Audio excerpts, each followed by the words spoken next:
شەڕێک لە بینی لەتیف ڕەشیدی سەر و کۆمار و میدیاکانی پارتی دیموکراتی کوردستان دەستی پێکردەوە ویان ئەوان سەرکێشیان کردووە لە بڵاوکردنەوەی هەندێک دۆسیە و گەورەکردنی ئیتر گوایە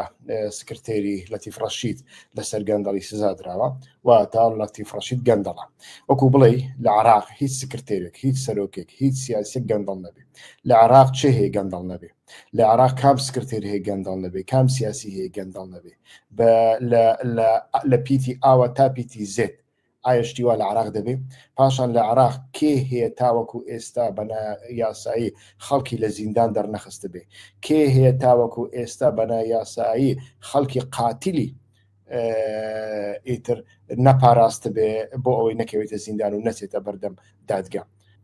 هەموو کەسێک ئەمەی کردوویتر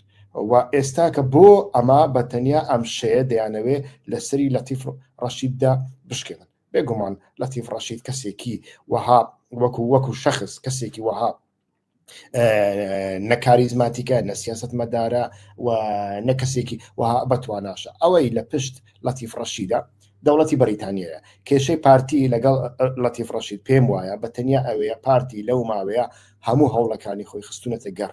هەم یعنی ئێستا کە تەماشاکە ئەردۆغان بە تورکیا ئاڵێ بە ئەمریکا ئاڵێ هەموو کارێکت بۆکە ئەوەی دەتهەوێ بۆ دەکەم هەموو ئیسلامیەکی سیاسیت بۆ دەکوژم بە کوشتنی دەدەم هەموو جوولەکەکە سنووری ئیسرائیل وەکو چاوی خۆم بۆ دەپارێزم بە تەنیا ئەتو لە سووریا هەموو شتەکان تەسلیمم بکە و ئەتو بڕۆ ماڵەوە تێگەی پارتی دیموکراتی کوردستانیش لەو ناوەدا بە ئەردۆغان دەڵێ هەموو شتێکت بۆ دەکەم بەس یەکارم بۆ بکە ئەویش ئەوەیە ئەو حەنەفیەی نەوتە کە بەغدا لەسەر ئێمەی گرتوتەوە بەریدەوە با ئێمە لە ڕێگای ئێوە بتوانین نەوتەکەمان بفرۆشین و جیرفانی خۆمان بژێنینەوە لە هەمان کاتدا بە تورکیا و بە بەغدا ئەڵێ ئێمە هەموو کارێکتان بۆ دەکەین هەموو بازێکتان بۆ دەدەین بە تەنیا بە ڕێگای کۆریدۆری استراتیژی ئابووری کە لە فاوە دەست پێ دەکا بۆ دەریای سپیناوە ڕاست بە لە دهۆکەوە بچێتە ناو خاکی تورکیا لە مووسڵەوە نەچی هەموو بابەتەکە ئەوەیە ئێستا کە لەتیف ڕەشید ناچێتە ژێر ئەو بارە و بە حکوومەتی بەغداد ناڵێ کابۆڕی نەوتیان بۆ بەردەوە کاچخم لەتیف ڕەشید ناتوانێت ئەو کارەتان بۆ بکە ئێستا کە حکوومەتی عراق حکوومەتی بەغداد و یانیش بەریتانیا خۆی لەگەڵ حکوومەتی بەغداد ئیتیفاقی استراتیژی کردووە اتفاقی 100 ساڵی استراتیژی پترۆلی کردووە لەتیف ڕەشید چیتان بۆ بکە بەریتانیا خۆی کردوێتی ئەتۆ ئەگەر کێشت هەیە واز لە لەتیف ڕەشید بێنە حتا واز لە ئەردۆغان بێنە بڕۆ بەریتانیا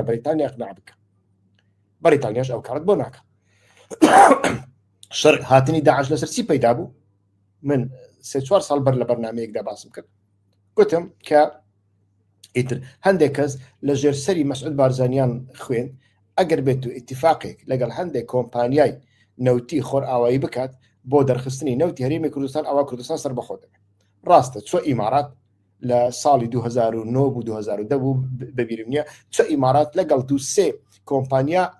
ئیمزایەکی پێکردن بەڵام ئەم جارە چین و رووسیا هاتن لەگەڵ هەموو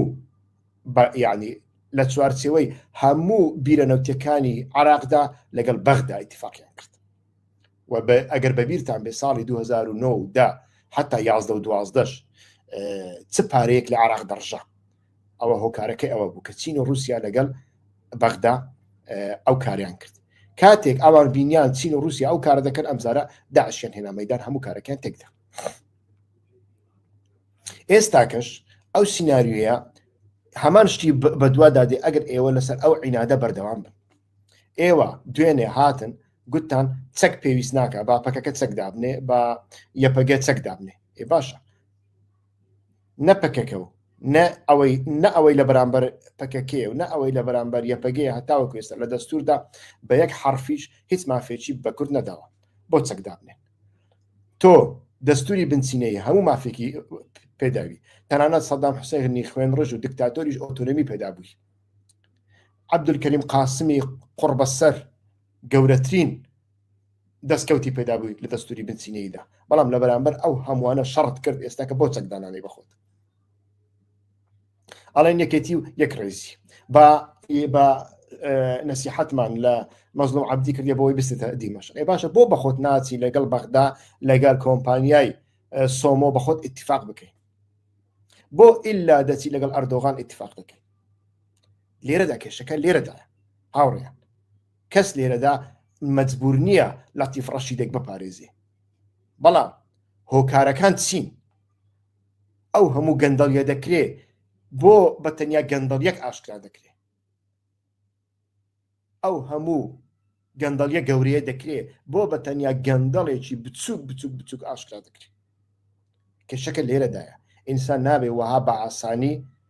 بە